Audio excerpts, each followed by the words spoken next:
أشهد أن محمدا رسول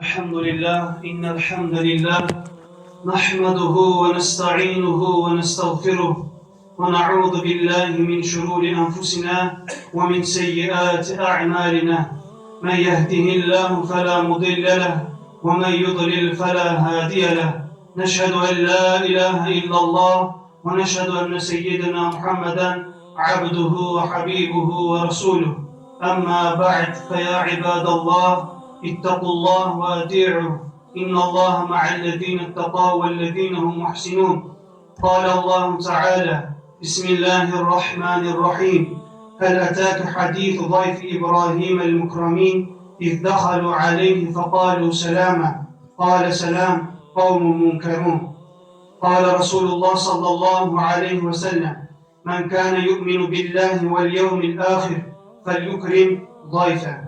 Esselamu Aleyküm değerli Müslümanlar. Uca Allah'a hamdü senalar olsun. Resulullah sallallahu aleyhi ve selleme salat selamlar olsun.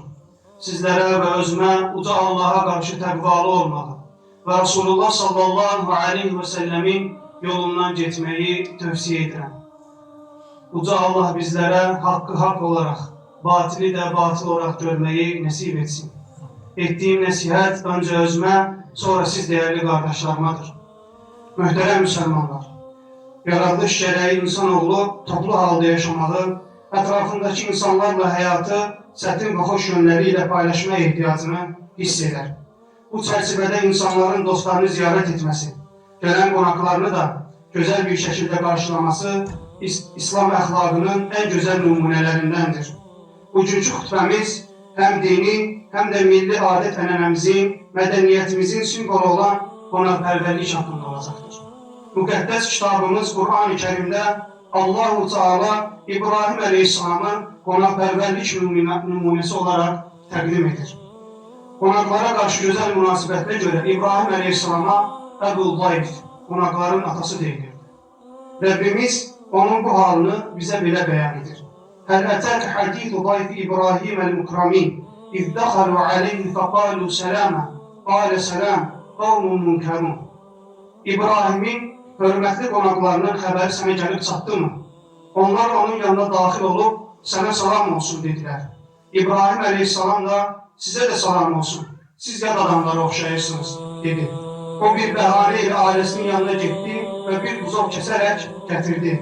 Onu qonaqlarının qarşısına qoyub bəlkə yiyəsiniz dedi.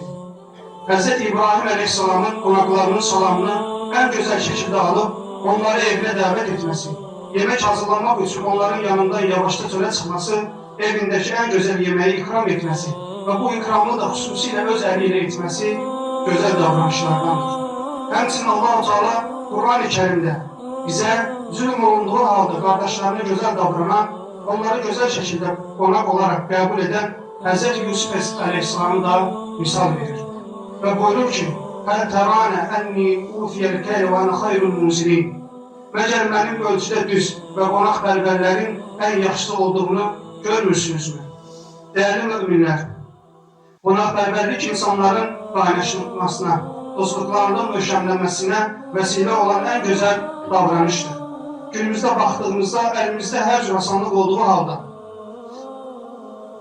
ailelerinin, qohumlarının, dostlarının bir-birine qonaq etmesi, ziyaret etmesi, hətta əlaqə saxlaması, onların vəziyyəti ilə maraqlanması yox dərəcəsindədir. Bunun səbəbi lüks həyat tərzi və qonaq gedərkən bahalı hədiyyələrin alınmasıdır ki, bu da qonaqpərvərliyi, qohumluq əlaqələrini kəssin.